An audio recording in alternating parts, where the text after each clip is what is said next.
Hello there everyone, welcome to the channel if you're new, welcome back if you aren't, I'm EDJ, and we are now covering, we covered the western portion of what Octavian was doing after him and Antony parted ways.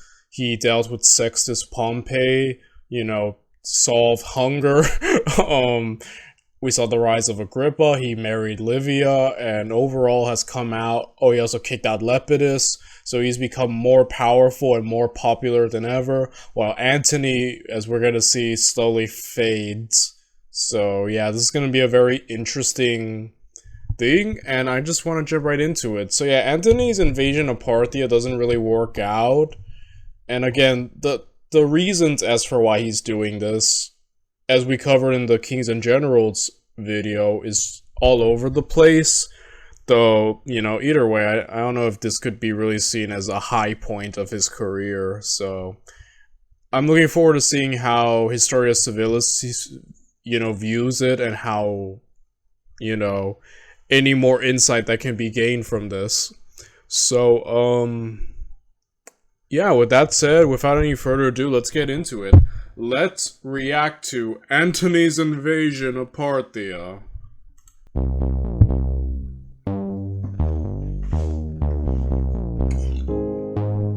In the last video, we followed Caesar's adopted son and political heir Octavian as he returned to Rome, fresh from his victory at Philippi. The city he came back to was one unfamiliar to him, in the midst of a catastrophic economic depression and a famine. Casual, brutal violence gripped the entire region. Over the next 6 years, Octavian made a series of misguided decisions that deepened and prolonged the crisis, resulting in perhaps hundreds of thousands of additional deaths. But finally, with a run of good luck, he was able to defeat the rebel boat king Sextus Pompeius and seize control of Sicily, which slowly began to ease the famine. The conflict brought Octavian to the very edge of ruin, but peace brought with it popularity, and he emerged from the crisis as the unrivaled leader of a unified Roman West. Antony's situation over this same period was entirely different, as if it were taking place in a parallel universe. The Roman East relied heavily upon the cooperation of local warlords and aristocrats. But over the last decade, Roman negligence had allowed petty disputes between these groups to fester and to grow. Trust was low, and by the time Antony got there, the entire region felt like it was on the verge of being ripped apart by factionalism.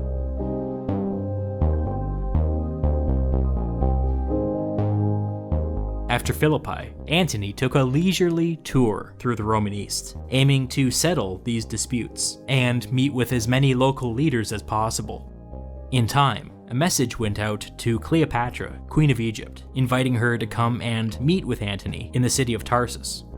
Egypt was still an independent kingdom, although that independence seemed to be hanging on a knife's edge.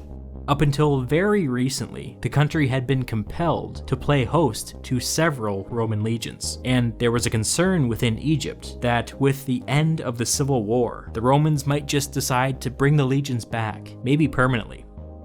Egypt, under Cleopatra, had to navigate an impossible path. She had to assert Egypt's independence from a position of relative weakness, but she couldn't do so in a way that provoked a Roman intervention. Cleopatra was well prepared for this moment. She had already placed informants inside Antony's inner circle, who explained to her that Antony was extremely vain, easily influenced by flattery, and not a skilled negotiator. This was enough for Cleopatra to formulate a strategy. She set sail for Tarsus. And you have to give it to Cleopatra. The woman is intelligent and smart and an able political mind in her own right. So yeah, her union with Mark Antony benefited her a lot until it didn't. Until the end, in which it didn't. But it was a very, yeah, she almost became the most powerful woman in the entire world, and kind of was at a certain point. So yeah, just a very cunning, intelligent, and interesting woman. you know? Discover deals during the Memorial Day event at the Living Spaces Sleep Center. Save up to $700. When Cleopatra's royal barge appeared on the horizon, the residents of Tarsus could not believe their eyes. The ship had been plated with gold and was being propelled through the water by a set of silver oars. The sails had been dyed purple, which we might not find very impressive, but purple dye was so rare in the ancient world that it was literally worth its weight in gold. Children, dressed as Eros, or Cupid, the god of desire, crowded the deck of the ship, surrounded by a flock of musicians playing flutes.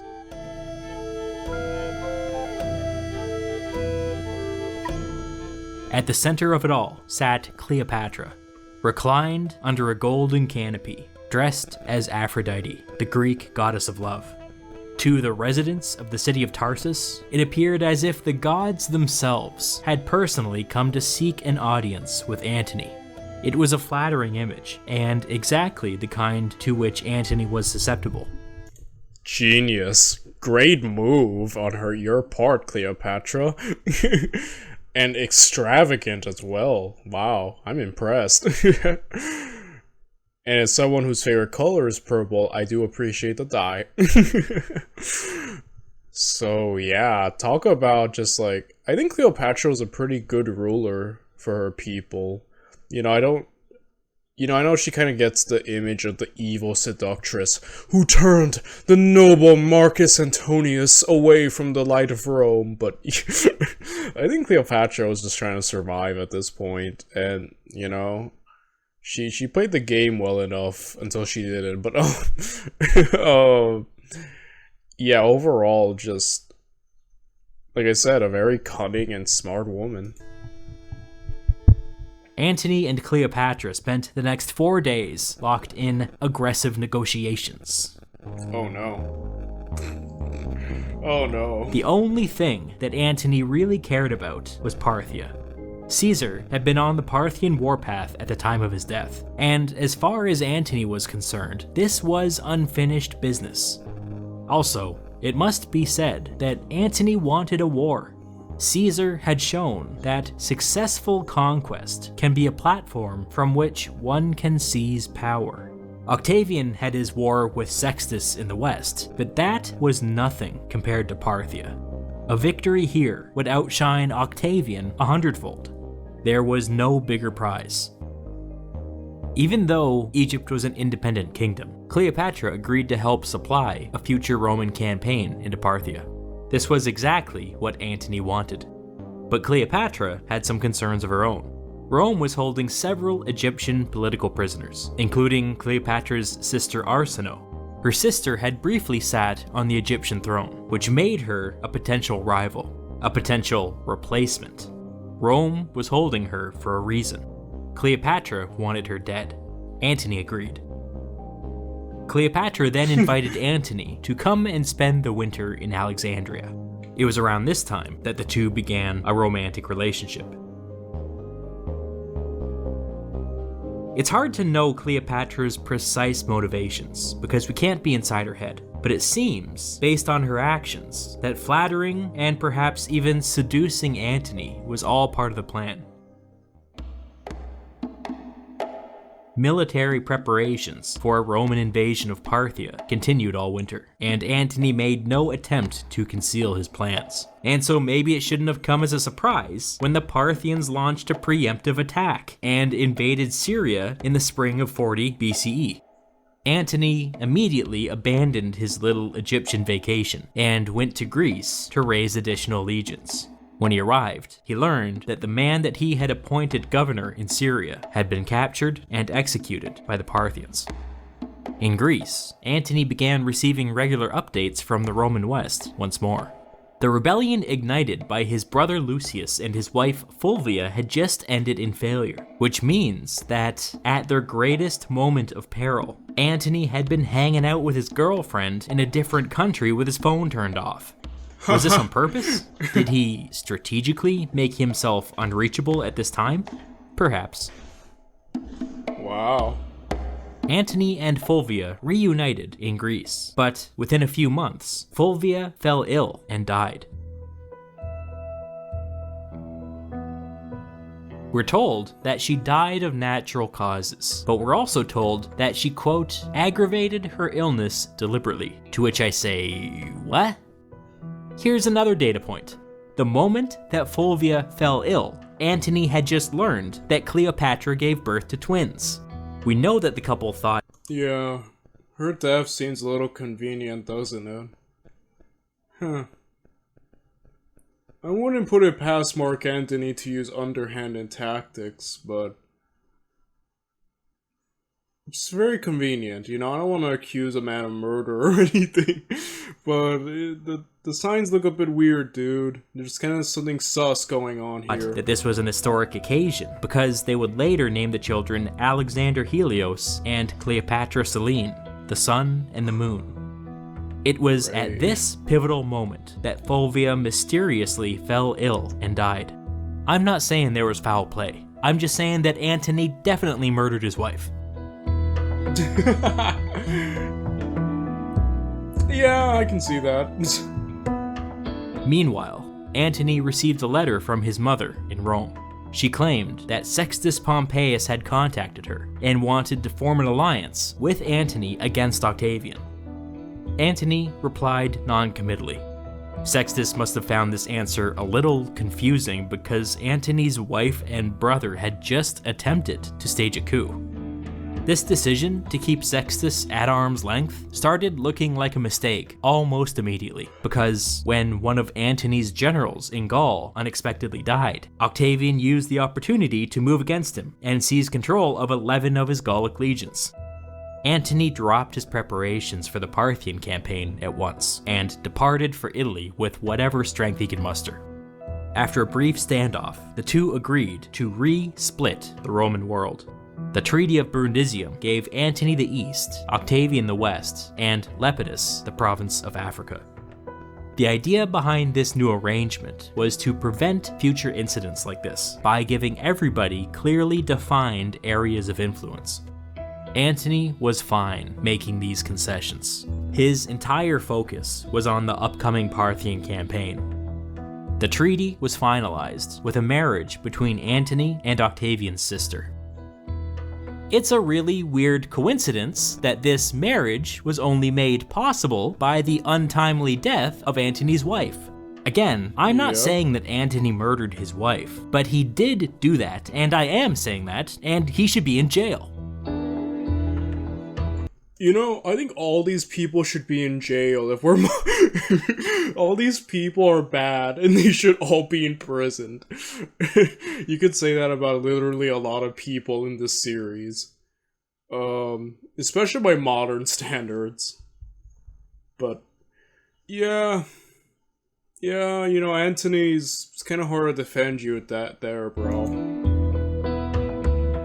Antony stuck around for a while and helped Octavian negotiate a new deal with Sextus. When that wrapped up, Antony returned to Greece. In the meantime, the Parthians, facing minimal opposition, had penetrated deep into Roman territory. After taking the province of Syria, they split their invasion force and launched simultaneous attacks against Asia Minor to the north and Judea to the south, which was a semi-independent puppet kingdom under Roman influence. The southern offensive into Judea was personally led by the son of the Parthian king. The northern offensive into Asia Minor was led by none other than the son of Caesar's old right-hand man Labienus. Antony's reorganization of the Roman East left him deeply unpopular with some aristocrats, and so each Parthian army was able to pick up local support as they advanced. While Antony was struggling to mobilize a large-scale response, he placed a small advance force of maybe 2 legions under the command of a general named Ventidius, and sent him east. Yeah, and Ventidius, as we covered in the Kings and Generals portion, essentially cleans up all of this invasion single-handedly and wins this epic glory while Mark Antony is not there. So, yeah, another Chad who has risen to the ranks of greatness and then kind of just faded in history. He may or may not have been killed, but overall, just yeah, another great man. To slow the son of Labienus down. With very little resources and an impossible task ahead of him, Ventidius exceeded everybody's expectations. He occupied a narrow mountain pass called And the jumped Cilician up. Gates and provoked a Parthian attack. The superior Roman infantry held their ground and then attacked downhill, turning the Parthian army and securing a minor victory. But even more importantly, the son of Labienus was captured during the confusion. Ventidius ordered him put to death. In one move, the northern Parthian advance had been stopped in its tracks. In the aftermath, each side scrambled for control of another key choke point called the Ammonus Pass, but when Ventidius threw all of his strength into it, he won that battle as well. Ventidius's job had been to slow the Parthian advance, while Antony built his strength. No, he's just gonna stop it completely at this point, right? But that wasn't what was happening. Ventidius was accidentally winning the entire campaign. In 2 moves, the Parthians had been pushed all the way back to Syria. Off to the south, the son of the Parthian king heard about the collapse of the northern campaign and pulled out of Judea. By the time Ventidius reached Syria, he had received some reinforcements from Antony. How many reinforcements? Hard to say. When did this happen? Also hard to say. The sources surrounding this incident are bad. The 2 Parthian armies combined their forces and advanced once more. The Romans awaited them at a site called Mount Gindaris. In each of the 2 previous battles, as soon as the Parthians were forced to confront the Roman infantry directly, they fled.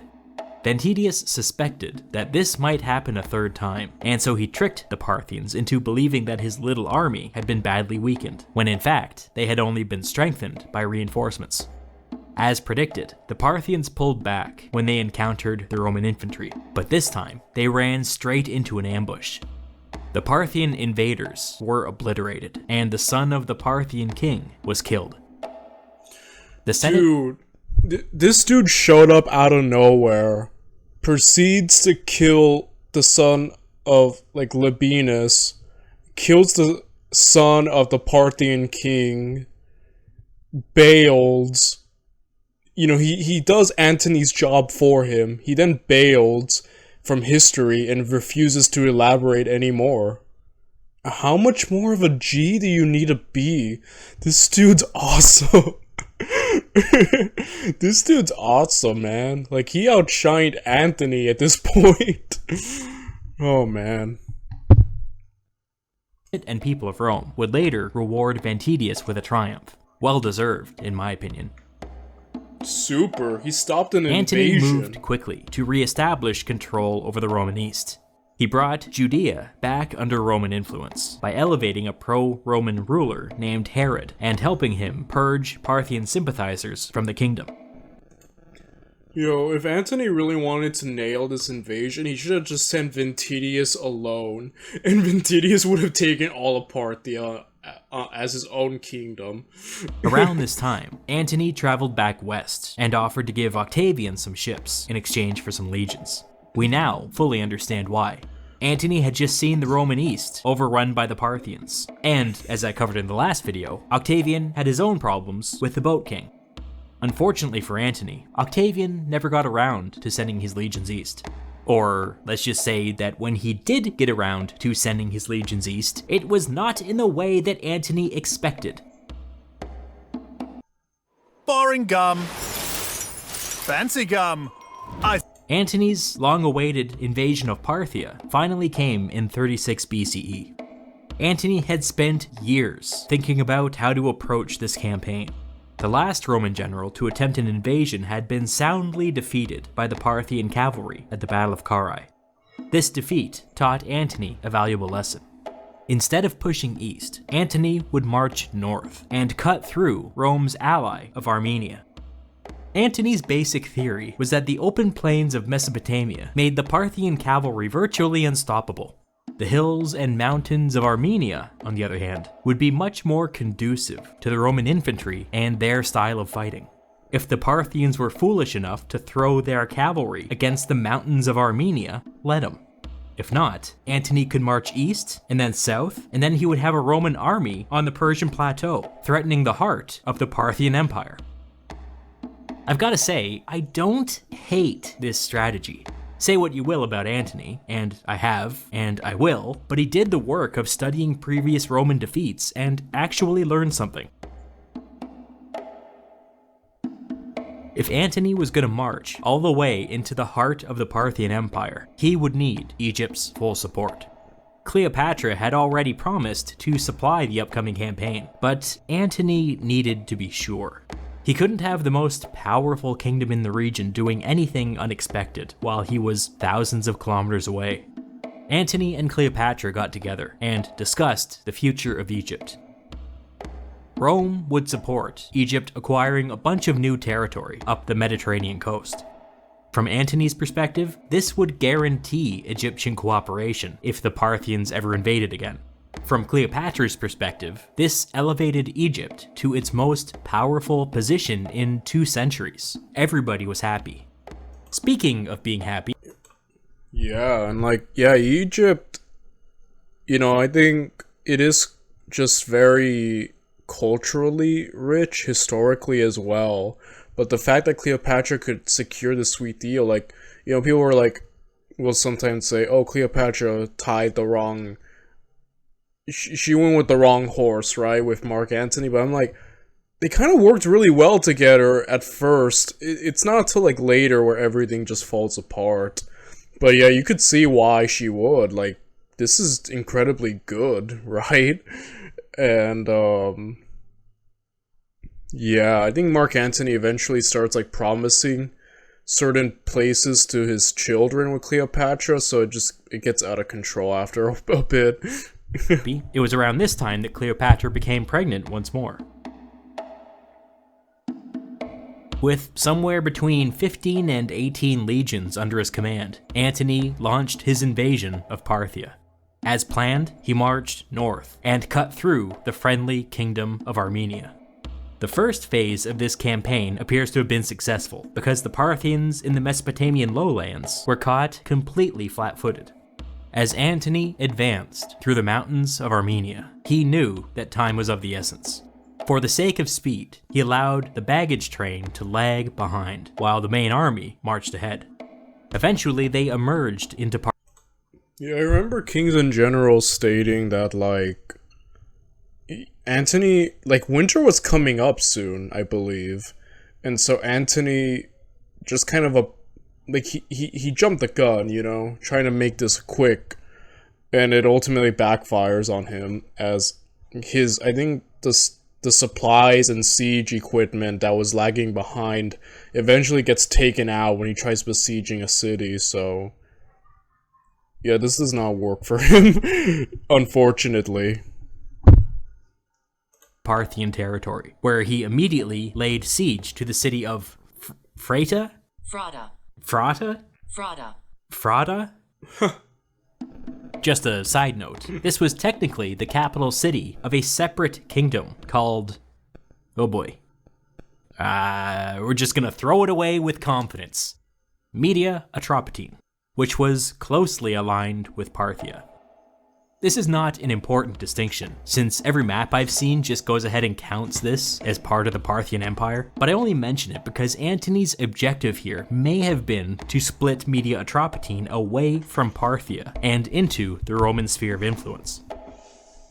As Antony was settling... Yeah, I remember kings and generals saying, there are arguments that Mark Antony, what his goals were... There are arguments as to what his goals were, and some say he was just trying to accomplish this alone and not a full-on invasion.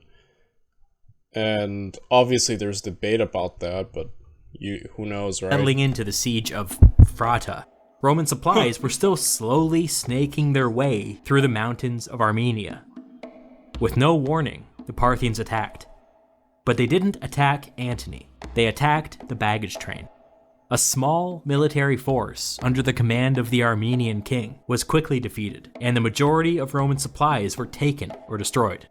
And by Roman supplies, I mean Cleopatra's supplies, since Antony had asked her to back this entire campaign. Oopsie doopsie. All accounts of this event come to us through pro-Antony sources, so it shouldn't be too surprising that they blame everybody except Antony. There's an accusation made that the Armenian king stabbed Antony in the back and tipped off the Parthians. There's also some talk that there may have been a Parthian spy in Antony's inner circle. Maybe this is true, but the likeliest scenario is that Antony simply miscalculated, and the Parthians pounced. Despite this early setback, Antony pressed on. If they could win the siege of Frata, or Frata, all of their supply problems would be solved. That's a polite way of saying that they would loot the city. But the city was better defended than Antony had anticipated, and when the Parthians descended on Frata and began conducting hit-and-run attacks, it only made matters worse. The Romans had a hard time building and defending siege equipment. Antony kept up the fight for as long as he could, but he was up against the clock. At the last possible moment, he made the heartbreaking decision to abandon the siege. He turned around and began the long march back to Armenia.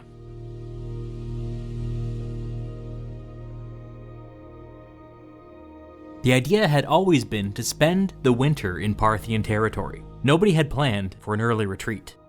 The Parthian cavalry harassed the Romans all the way back to Armenia, impeding their progress and exhausting their soldiers. By the time they reached the mountains of Armenia, the weather had begun to turn. Snowstorms slowed their process even further, and food rations were cut to a bare minimum. Antony tried to keep pushing forward, but nobody had packed any winter clothing. Soldiers were forced to trudge through the snow in their Mediterranean-style sandals, with their bare legs exposed. Through all of this, persistent Parthian cavalry raids forced the Romans to stop several times a day. By the time Antony limped all the way back to Syria, he had lost between 25 and 50% of his army to starvation. Complete unmitigated disaster. It brings back memories of Napoleon's invasion of Russia, doesn't it? Oh boy, that was a wild one. But yeah, Antony, again, a lot of people have, like, obviously his goals as to what he was accomplishing, but I just don't know how you don't see this as a failure at all. Like, this comes across as a complete failure to me, guys. I apologize. It's just, yeah, that was a beyond miscalculating thing. At least it wasn't as bad as, like, Crassus.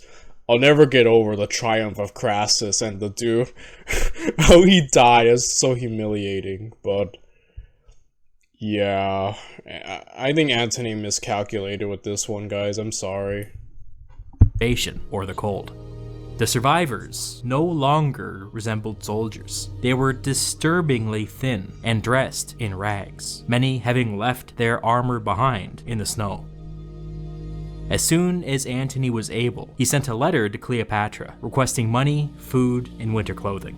The survivors of the Parthian campaign then huddled next to the coast, fearful that a Parthian counterattack was imminent. Antony also wrote to Octavian and the Roman Senate, characterizing the Parthian campaign as a victory. I'll let you decide whether starving to death on the side of a mountain counts as a victory. He ended by asking for those legions that Octavian had promised him a year ago. Octavian gave him every excuse in the book. The legions weren't ready, problems with recruitment. Basically screwing, he screwed him over, essentially. Oh man, dude, that's so petty, but that's hilarious at the same time. Blah blah blah. It was around this time that Antony took to heavy drinking.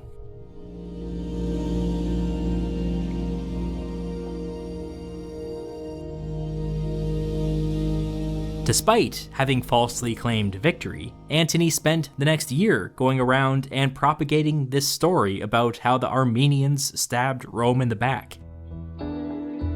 In 34 B.C.E., he used this as pretext for an invasion. Armenia didn't stand a chance, and in no time at all, the Armenian king was captured and the war was over. This recrimination against Armenia stinks of injured pride and a bruised ego. It also proves that Antony was not a particularly deep political thinker. The king of Armenia had always favored an alliance with Rome, but his son was of a different mind and favored an alliance with Parthia. Well, within a couple of years, that's exactly what happened. This drift toward Parthia left Rome in an objectively worse geopolitical situation. But hey, at least Antony felt better. Yeah, this is where you just see the downward spiral of this man, right? Like, everything just falls apart in Antony's life when he's at the East. And yeah, that was bad. Overall, not a smart move on his part at all. So yeah.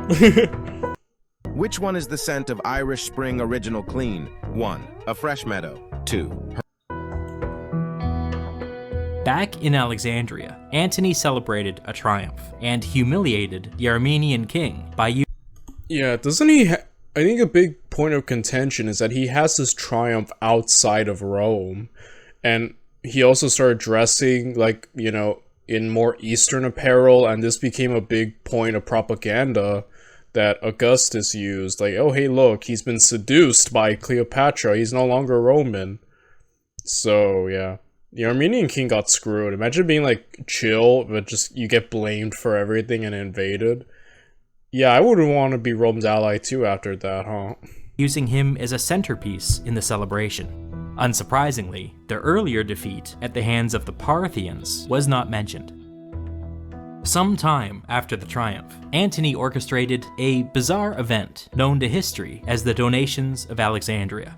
It took place in the Gymnasium of Alexandria.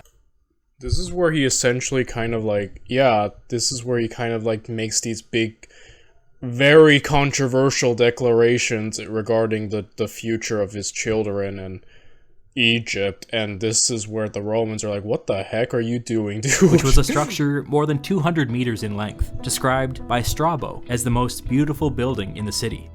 Before a packed crowd, Antony and Cleopatra sat upon thrones, dressed as gods. Antony addressed the crowd and opened with a shocking revelation.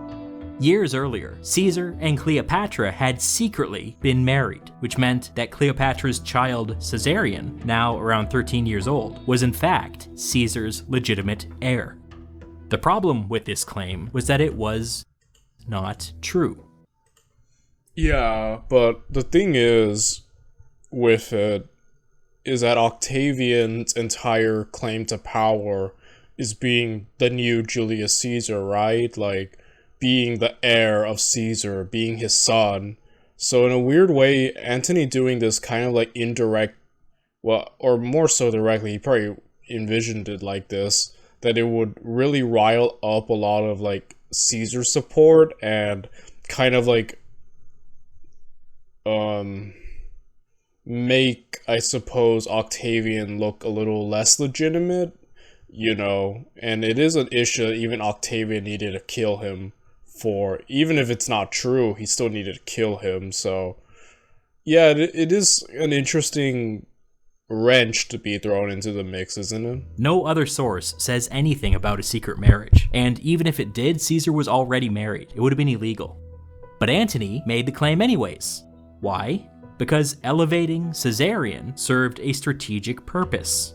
Who would this hurt? Octavian, of course. We'll get around to Octavian's response later, but for now, Antony had more to say. He reaffirmed his support for Cleopatra and Caesarion as the legitimate rulers of Egypt, and then went one step further and bestowed new titles upon each of them. Queen of Kings for Cleopatra and King of Kings for Caesarion. These titles had a special significance in the region. It put them up on the same level as the King of Parthia. Cleopatra was to oversee a vast expansion of Egyptian territory and preside over a group of lesser kings that would administer their territory in her name. Some of these lesser kings were to be her own children. Antony then turned to his son, Alexander Helios, now 5 or 6 years old. To Alexander, he conferred the following titles: the King of Armenia, the King of Media, and the King of Parthia. Like I said, these titles were to be subordinate to Egypt and to Egypt's queen. If you were paying attention, you might have noticed that none of these titles were Antony's to give. Most— Yeah, I did notice that. I was about to say. I was like, on what basis do you have to make any of these? You're insane. No wonder Rome was like, dude, what is going on here? Like, oh my goodness. Of this territory was outside of Roman influence, and even recently defeated Armenia had already gone ahead and selected a new king. You might say that these titles were aspirational. To Cleopatra Selene, Alexander Helios's twin sister, Antony granted a much more modest but realistic set of titles: Queen of Cyrenaica and Queen of Crete. Again, these would be subordinate to Cleopatra. While Cyrenaica and Crete weren't exactly the greatest prizes, they did have the benefit of being territory that was actually under Egypt's control. Antony and Cleopatra's 2-year-old son, whom they had named Ptolemy Philadelphus, received titles as well. Again, these would all be subordinate to the ruler of Egypt. Ptolemy Philadelphus would become the king of Syria, the king of Phoenicia, and the king of Cilicia. Don't get too thrown off by the title King of Syria. It seems that Antony's idea was for the king of Syria to provide a much needed buffer between the Roman province of Syria and the rest of the world. People sometimes mischaracterize the donations of Alexandria as Antony giving away Roman territory, but that's not what happened here. Antony's goal was to fundamentally reorganize the Roman East into a stable system of alliances that would hold up over generations. The Roman East was a relatively new concept. The first Roman tiptoes into Asia Minor began only 100 years ago, and the Roman presence in places like Syria was only 30 years old. Regional stability relied on support from allies like Thrace, Lycia, Galatia, Armenia, and Judea. But recent history had taught Antony that this system sucked. These allies had no love for Rome, and at first opportunity they switched sides like it was nothing. The constant threat of a Parthian invasion meant that Rome couldn't really do anything about this. They just had to accept weak allied support when they could get it. Antony's idea was to develop an interconnected system of alliances, using Egypt as a central hub. Distant territories like Armenia, Cyrenaica, and Cilicia would be linked together through their relationship with Egypt. The system would be self-policing. Opportunistically switching sides would mean incurring the wrath of this expanded Egyptian empire. In order for this system to work, all Rome had to do was maintain a strong partnership with Egypt. So far, so good with Cleopatra. Who was next in line after her? The son of Julius Caesar, a Roman on the Egyptian throne.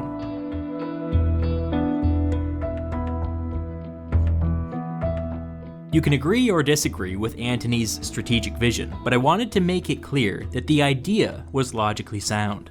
I would argue that it was putting a lot of eggs into one Egypt. Yeah, that's the thing though, huh? So I was saying, like, when you put it like that, I can see what Antony's doing. At first it came across, he's just, here, have land, my children. But it's like, okay, I can see the logic. Risky, but he's tied with Cleopatra and a Roman. Okay, I could kind of see it, yes. Shaped basket, but that was Antony's decision. He wasn't losing his mind, and he wasn't turning his back on the people of Rome. It was a real strategy, designed to provide regional stability far into the future. Unfortunately, it got spinned, right? That he was losing his mind. And it was used against him. Which is funny. They said wizardry only appears in fairy tales. But that wasn't how things were characterized in the West. When Antony submitted his plan to the Roman Senate for their approval, Octavian threw a fit. His entire political identity was wrapped up in being Caesar's only son and heir, and now Antony was claiming that Caesar had another son on the Egyptian throne. It was a direct challenge to Octavian. At this time, Octavian had just recently defeated Sextus Pompeius and recaptured Sicily. He was popular for the first time in his political career. he decided to use that against Antony. At Octavian's direction, the Roman Senate denied Antony's reorganization of the Roman East. This was a massive breach in their agreement. Antony was supposed to have a free hand to do as he wished in the territory under his control. Now, that was being taken away from him. Octavian then went to the people of Rome. He pretended to be outraged over the fact that Antony staged a Roman triumph on foreign soil. He used the incident as proof that Antony had betrayed Rome and thrown in his lot with the Egyptians. He twisted the donations of Alexandria to fit this narrative, and told the people of Rome that Antony was setting up a dynasty for himself at Rome's expense. But of course, you have to give it to Octavian. He spinned this perfectly. Like, he made it look the way he needed to make it look. Gotta give it to the man. He knows what he's doing. that wasn't what Antony was doing. He was trying to make the Roman East more resilient. But the truth didn't matter. Maybe Octavian had always planned on turning against Antony, or maybe the Caesarian thing spooked him into rethinking their relationship. But yeah, who knows, right? And, yeah, that's just either insane. way, his goal was now to pick a fight. When the agreement between Antony and Octavian came up for renewal in 33 BCE, both sides just let it expire. The second triumvirate was dead. Bad politics had allowed the combined military strength of the entire Roman Empire to fall into the hands of two people. It was only a matter of time before one began to see the other as a direct threat to their power. And once that happened, a civil war became inevitable.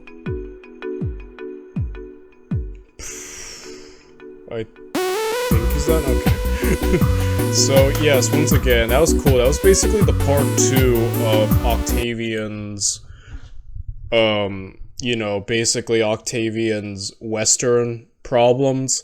You know, it's kind of cool. It's like 2 side adventures, and now they're about to collide back to the main story. And yeah, again, like, I am happy because, like, I was on the boat at the moment, you know, that Mark Antony had lost his marbles and that he truly was becoming Egyptian. Though Historia Civilis putting it like that just makes me think, okay, he was trying to do something politically sound and logical. But, you know, I guess the Caesarian thing is ultimately seems to be what pushed it over the edge, right? They were already kind of, like, hating each other and kind of turning on each other, but that seemed to be the, okay, I can't have another dude claiming to be the son of Caesar around. So yeah, it makes sense. You know, like, having the name of Caesar is ultimately what gave Octavian the power to accomplish so much. So he understands more than anyone the importance of the name. And so having a rival is just unacceptable, especially under someone who he's not cool with, like Cleopatra. He has no relationship with her, you know, so that's just like, and Mark Antony too, you know, basically having your own Caesar on your side. So yeah, it makes sense that he would immediately jump to turn, you know, I get that in a weird way. And yeah, overall, also Antony's just completely botched Parthia, huh? Man, Parthia really, they do get their comeuppance. I believe Rome sacks them a couple of times, but yeah, between Crassus and Antony, they're just kind of laughing. They're like, man, Rome kind of sucks, don't he? Though Octavian eventually deals with them later. But,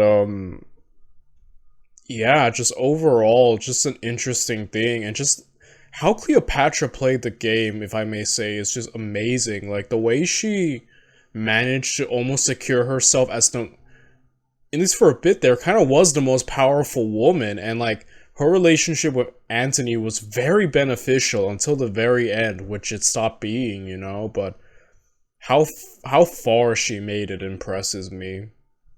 And so yeah, we're just gonna do it, huh? We're just getting into this, the final battle, aren't we? We only got like a few more episodes left, so I'm really looking forward to this, and I'll be seeing you guys in the next one. Bye everyone.